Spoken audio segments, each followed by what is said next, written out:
The world ended the day the virus escaped the lab. No one knew whether it was a failed experiment or a weapon gone wrong. Cities burned, governments collapsed. The dead didn't stay dead. Among the ruins walked one man, Captain Elias Kane, a former military medic who had lost everything. The skyline of New York was nothing but smoke and silence. Burned cars littered the streets. Distant groans echoed between buildings.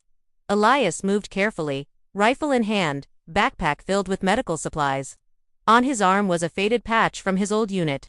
He wasn't just surviving, he was searching. Rumors spread across survivor radios about a scientist who might have discovered something, a cure. And Elias had one reason to believe it was real. Before she disappeared, his wife, Dr. Myra Kane, sent him one final message. Elias, it's not too late. The cure is in the blood. Find me. Static followed. A sudden scream shattered the silence. A group of survivors ran from an alley, chased by a swarm of zombies. Elias didn't hesitate. Gunshots exploded through the air.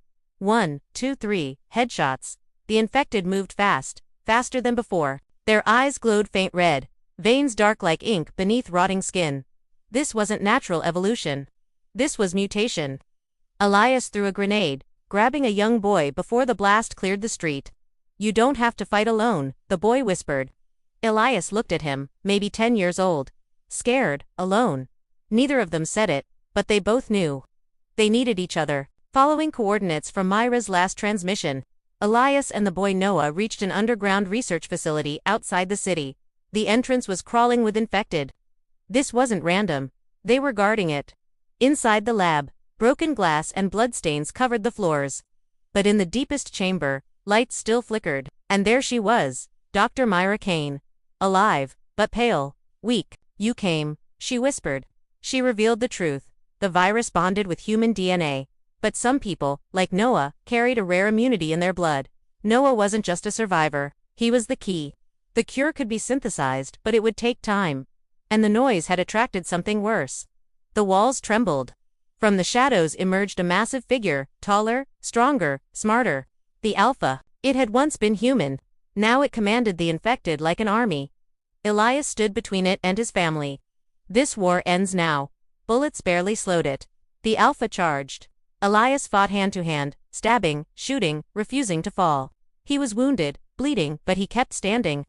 Myra injected Noah's blood into a prototype serum.